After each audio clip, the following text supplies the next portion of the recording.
नमस्कार, स्वागत है आप सभी का। आप देख रहे हैं एनएमएफ न्यूज। आपके साथ मैं हूं नम्रता चौधरी और मेरे साथ हैं मेरे वरिष्ठ सहयोगी पंकज प्रसून। आज हम बात करेंगे बंगाल को लेकर, क्योंकि बीजेपी लगातार ये आरोप लगा रही है कि ममता बनर्जी आतंकियों के साथ मिलकर काम कर रही है, घुसपैठियों को बढ़ावा दे रही है।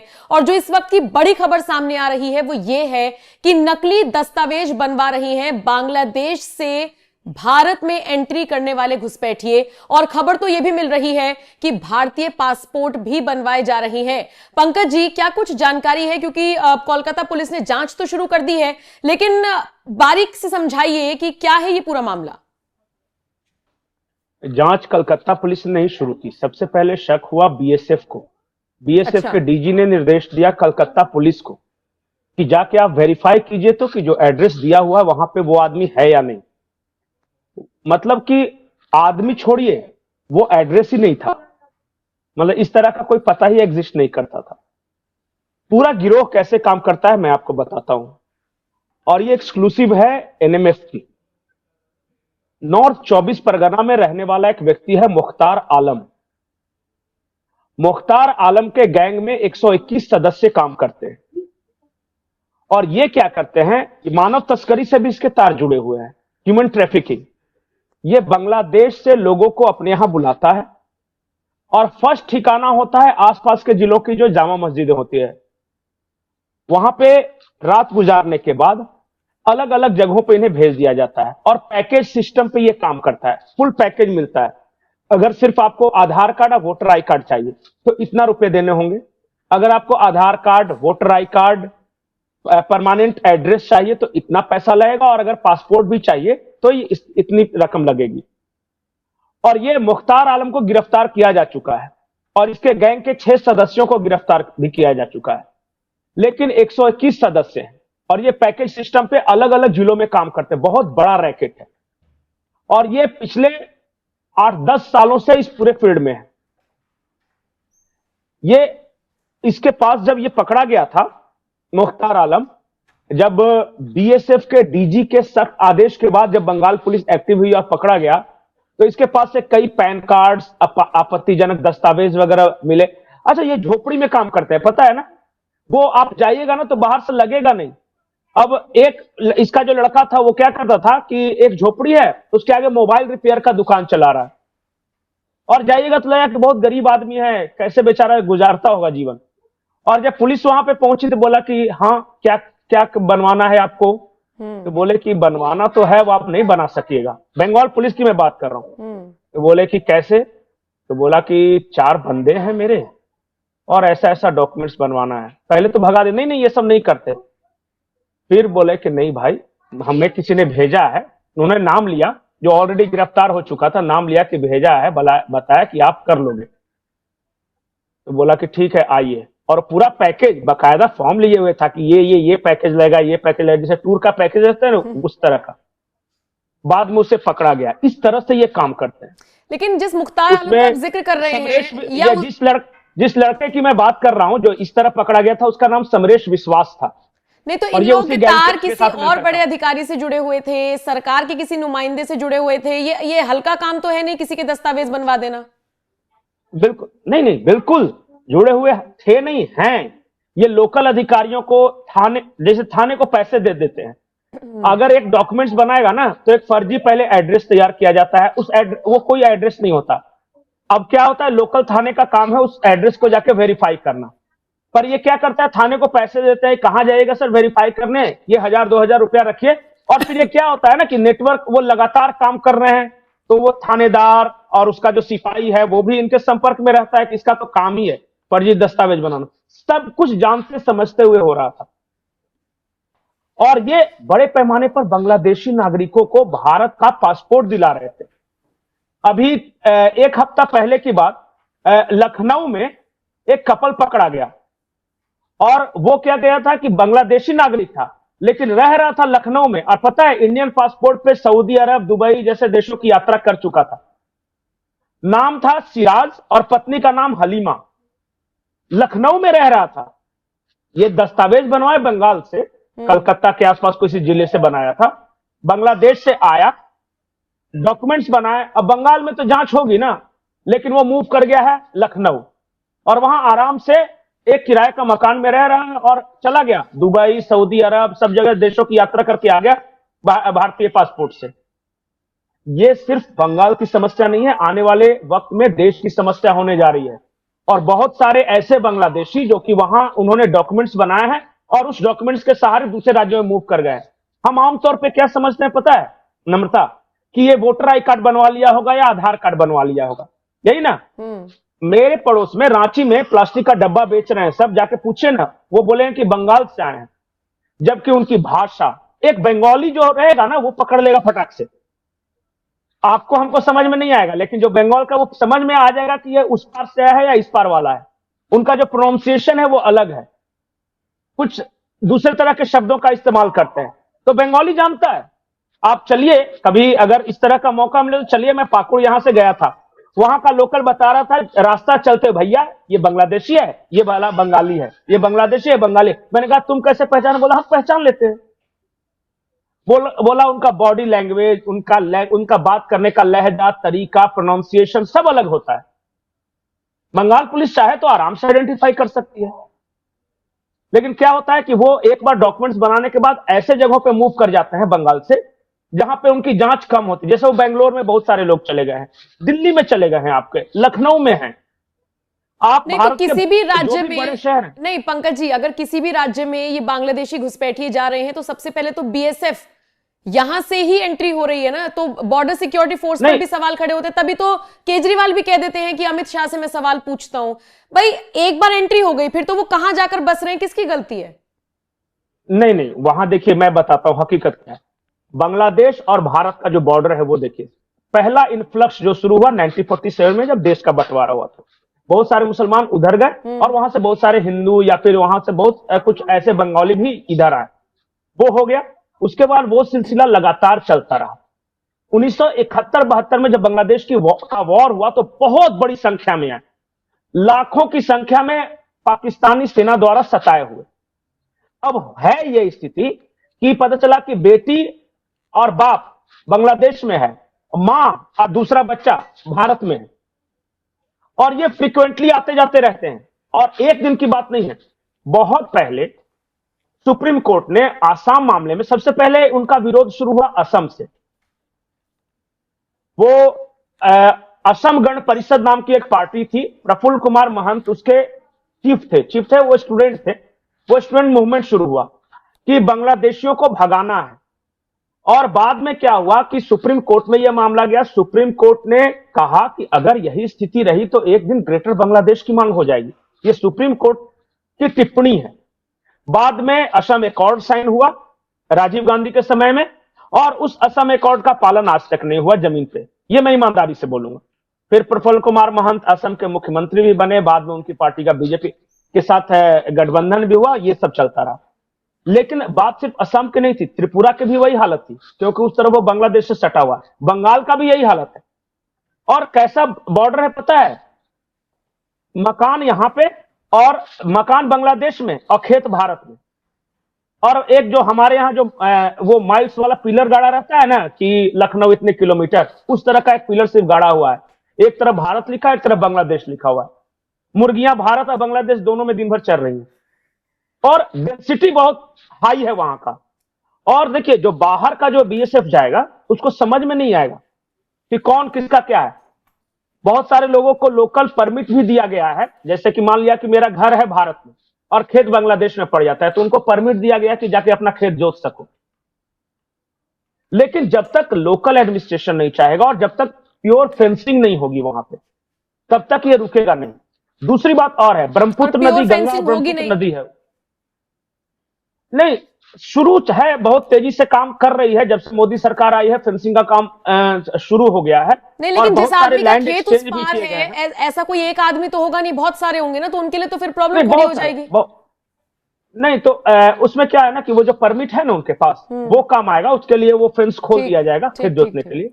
और नहीं, अब क्या हो क्या रहा है, जब से मोदी सरकार आई फेंसिंग का काम बहुत तेजी से जारी है। लेकिन एक और समस्या है, समस्या यह है कि गंगा नदी है और ब्रह्मपुत्रा नदी है, और बहुत सारे ट्रिब्यूटरीज है, और बहुत सारे छोटे छोटे नदी नाले आके गिरते हैं। अब जब देश का विभाजन नहीं हुआ था तो अंग्रेजों ने क्या किया था कि पाइप बिछाया था, कि इधर का पानी उधर का पानी इधर आ जाए।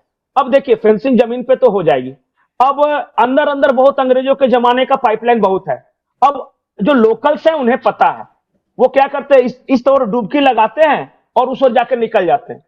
और बहुत सारे ऐसे जगह पे जहां पे हमेशा आप वॉच नहीं रख सकते, मतलब बीएसएफ पेट्रोलिंग कर सकती है। अब बहुत सारे जगहों को भरा भी गया है, उस रास्ते भी बहुत सारे लोग आ रहे हैं और बहुत सारे तरीके हैं। देखिए अच्छा फेंसिंग भी किया तो फेंसिंग को तस्करों ने काट दिया कई जगहों पे, तो जाके जब तक रिपेयर किए तब तक 10-20 घुसा दी। अब इलेक्ट्रिफाइड फेंसिंग की बात हो रही है कि भाई अब इलेक्ट्रिसिटी दौड़ाना पड़ेगा इसमें। तो है समस्याएं, मैं ये नहीं कह रहा हूं है, लेकिन जो आ चुके हैं उनका क्या करना है। और अब बहुत कम हुआ है। देखिए जब बांग्लादेश की स्थिति अच्छी हुई ना, वहां की इकोनॉमी जब बूम करने लगी थी, टेक्सटाइल इंडस्ट्री वगैरह, तो आना कम हो गया था। फिर से देखिए इन्फ्लक्स बढ़ा है तख्ता पलट के बाद, क्योंकि नहीं, वहां और सिचुएशंस खराब हो रहे हैं। अब ये बीजेपी आरोप लगा रही है कि आतंकी बंगाल को मुस्लिम बहुल राज्य बनाना चाहते हैं और टीएमसी मदद कर रही है। नहीं, ये तो शुरू से है। जो बांग्लादेश में जो कट्टरपंथी तबके हैं, वहां देखिए बांग्लादेश में दो तरह की पार्टियां हैं। एक तो आवामी लीग थी जो शेख हसीना वाली थी, और एक बीएनपी थी जो खालिदा जिया वाली पार्टी थी। और उसके जो समर्थक थे या जमाते इस्लामी थे या इस तरह के लोग थे, वो पाकिस्तान को सपोर्ट करते थे उस दौरान भी, जब उनका बांग्लादेश मुक्ति वॉर चल रहा था, लिबरेशन वॉर, उस वक्त भी वो पाकिस्तान का साथ दे रहे थे। लेकिन क्या वो पाकिस्तान की फौज भाग गई और ये यहीं रह गए। लेकिन आज भी इनके मन में एक कसक है, और वो इस्लामी विचारधारा, जो मिलिटेंट इस्लाम बोलते हैं ना, मिलिटेंट पॉलिटिकल इस्लाम, ये एक शब्द दिया गया है, उसको वो फॉलोअर है।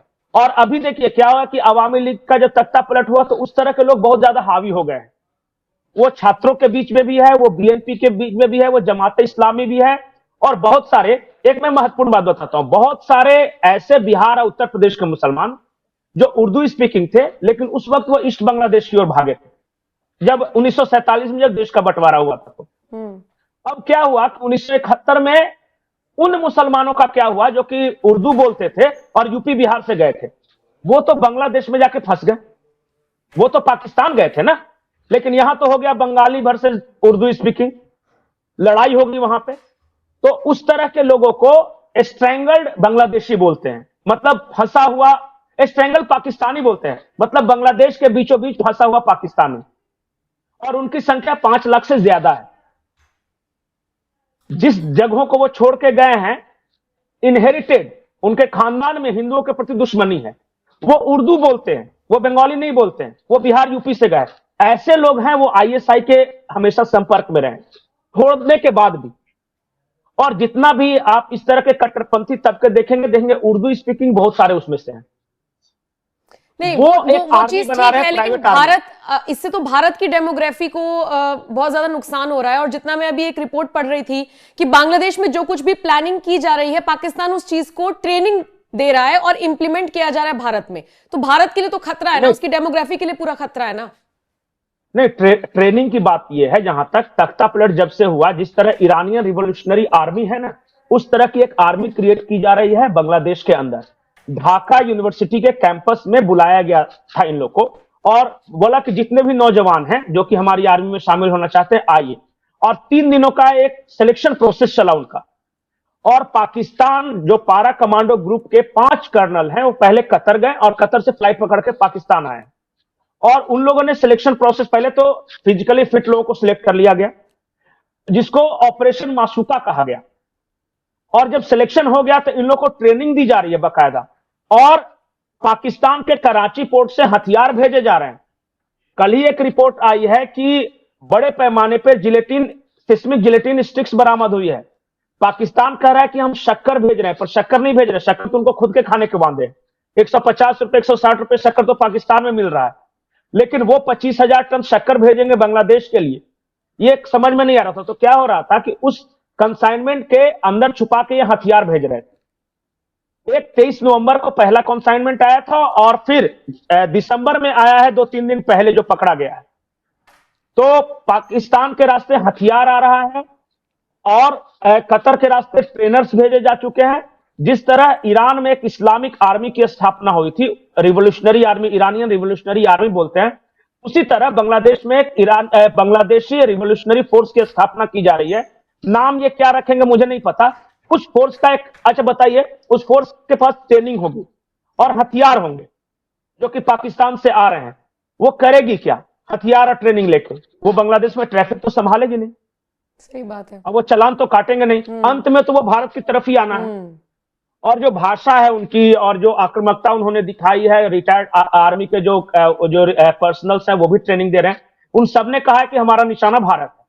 भारत में जो लॉन्ग टर्म योजना है नम्रता, वो ये है कि नॉर्थ ईस्ट के जो राज्य हैं, चिकन नेक को काटना है भारत से, और वहां एक बार फिर से अलगाववाद, आतंकवाद बढ़ाना है। देखिए, मणिपुर का हिंसा हो या त्रिपुरा की हिंसा हो या नॉर्थ ईस्ट में जो आतंकवाद हो, वो सब अलगाववादी आंदोलन था।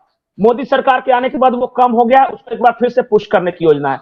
जब मणिपुर में अलगाववाद की आग भड़क जाएगी, पर्याप्त संख्या में वहां हिंसा होने लगेगी, तो इनकी योजना ये है, ये देखिए, ये अपनी योजना के अनुसार नहीं चल रही, ये डीप स्टेट की योजना के अनुसार चल रही। इनकी योजना ये है कि नॉर्थ ईस्ट के क्रिश्चियन बहुल इलाकों को काट कर एक स्यूडो क्रिश्चियन स्टेट बनाया जाए, जिसमें म्यांमार के कुछ इलाके होंगे, मिजोरम और मणिपुर के कुछ इलाके होंगे, और वो जो इलाका होगा वो अमेरिका के डायरेक्ट कंट्रोल में हो, क्योंकि एक ईसाई देश होगा। और वो जो इलाका है वो ड्रग्स के लिहाज से दुनिया का सबसे संपन्न इलाका है। 1000 करोड़ से ज्यादा सालाना उसका ट्रेड है ड्रग्स का। जब से मणिपुर की सरकार ने उस ड्रग्स को मिटाना शुरू किया, उसके बाद ही तो हिंसा हुई थी। और वो एक बेल्ट बना हुआ है जिसको इंटरनेशनल मार्केट में डायमंड ट्रायंगल बोलते हैं, जिसमें बांग्लादेश का थोड़ा सा इलाका है, मणिपुर मिजोरम का इलाका है और म्यांमार का इलाका है। उन सबको काट के बनाना है। ड्रग्स के कारोबार पे पूरी तरह वो डीप स्टेट का कब्जा हो जाएगा, और फिर उस पैसे से ही मतलब अखंड भारत की बात करते करते यहां पर कुछ लोग ऐसे हैं जो एक चाह रहा है कि पूरा ईसाई इलाका बन जाए, एक चाह रहा है पूरा मुस्लिम बहुल इलाका बन जाए, भारत की डेमोग्राफी चेंज होती रहे, उससे कोई किसी को फर्क नहीं पड़ता। लेकिन सबसे ज्यादा दुखद बात तो यही है ना कि यहाँ के राजनेता इसमें इन्वॉल्व हो रहे हैं। नहीं, तो देखिए, यहां क्या है ना कि बार बार अंग्रेज एक बात बोल के जाते थे कि भारत के लोगों में राष्ट्रीयता की भावना की कमी है। मतलब ये अपनी जात के लिए लड़ लेंगे, इनको 2 कौड़ी थोड़ा सा पैसे पकड़ाओ तो फिर कुछ भी कर लेंगे, लेकिन एक जो देशभक्ति की भावना होती है ना, उसमें बहुत अभाव है। आप बोलिए कि देशभक्ति के नाम पर एक हो जाओ तो बहुत कम लोग आएंगे, लेकिन आप बोल दीजिए कि जाट के नाम पे, गुर्जर के नाम पे, ब्राह्मण के नाम पे, भूमिहार के नाम पे, यादव के नाम पे, तो सब हाँ हाँ हाँ अब ठीक हो गए। ये शुरू से आपस में लड़ने की आदत। और फिर तो आप जान ही रहे हैं कि अपने अंदर भी बहुत सारे फोर्स, देखिए, पैसा बहुत बड़ा रोल प्ले करता है। और किसी भी देश, हाल के दिनों में जो तख्ता पलट हुआ है, देखिए कितने पैसे पंप किए गए और किस रास्ते पैसे पंप किए जा रहे हैं। एक अलग वीडियो में मैंने पूरी कहानी बताई है। विक्टोरिया नुलैंड को अभी एनईडी का डायरेक्टर बना दिया गया। हाँ, वो हमारे पेज पे स्टोरी है, दर्शक वहां पर जाकर देख सकते हैं। जी जी, तो बहुत सारी चीजें हैं, लेकिन समझेंगे तब ना। सबसे बड़ी बात है कि इस देश की बड़ी आबादी इस देश को एक रखने में, आगे बढ़ाने में और इकोनॉमिकली ग्रो करने में लगी हुई है। लेकिन एक छोटी सी आबादी ये भी है जो चाहती है कि हमारी सत्ता किसी तरह आ जाए, देश जाए तिलहने में, भले ही टूट जाए फूट जाए, लेकिन हम वे पावर में रहना है। और वैसे लोगों से इस देश को खतरा है। बिल्कुल। बंगाल का, मैं कल एक रिपोर्ट पढ़ रहा था, जब देश आजाद हुआ था तो मुस्लिम बहुल इलाके पाकिस्तान को मिले थे, चाहे ईस्ट पाकिस्तान, वेस्ट पाकिस्तान, और हिंदू बहुल इलाके या सिख बहुल इलाके, जैन बहुल, बौद्ध बहुल, ये सब भारत में हुए थे। 1947 से लेकर अब तक यह हुआ कि इस देश के 9 राज्यों में हिंदू अल्पसंख्यक हो चुके हैं और 200 जिलों में अल्पसंख्यक हो चुके हैं। 200 जिलों में तो पूरी डेमोग्राफी चेंज हो गई है। हाँ, 330 राज्य हैं, 30 में से 9 में अल्पसंख्यक हो चुके हैं, और 4 ऐसे राज्य हैं जहां नगण्य है ही नहीं, जिसमें मिजोरम है, जम्मू कश्मीर है, इसमें लक्षद्वीप है। आप नहीं हो, 2-4% बचे हुए उसे। उनकी इच्छा कि वो कब अलग होने का फैसला कर, और आप लड़ते रहो, मैं यादव, मैं भूमिहार, मैं राजपूत, मैं गौला, मैं मराठा, मैं ये, कुछ फर्क नहीं पड़ता, मर जाओगे कीड़े के भाव। वो लाहौर से भागने में सिर्फ 24 घंटे, 1 हफ्ता लगा था, खत्म, सारे हिंदू भाग के आ गए भारत। कश्मीर से सिर्फ 3 दिन लगा था। आपको समझ में नहीं आया कि वो थ्रेशोल्ड कब आने वाला है। एक दिन घोषणा करेंगे, 3 दिनों के अंदर पता चलो शरणार्थी के रूप में आप दिल्ली के कैंपों में या बिहार में या यूपी में पाए जाओगे, और वहां अपनी अपनी जाति को लेकर झुनझुना बजाते रहना। चलिए ठीक है, तो बंगाल का हम जिक्र कर रहे थे और काफी गंभीर मुद्दे पर भी चर्चा हो गई। शुक्रिया पंकज जी मेरे साथ जुड़ने के लिए। आप इस खबर को, इस चर्चा को किस तरह से देखते हैं, कमेंट सेक्शन में अपनी राय हमें जरूर दीजिएगा। नमस्कार।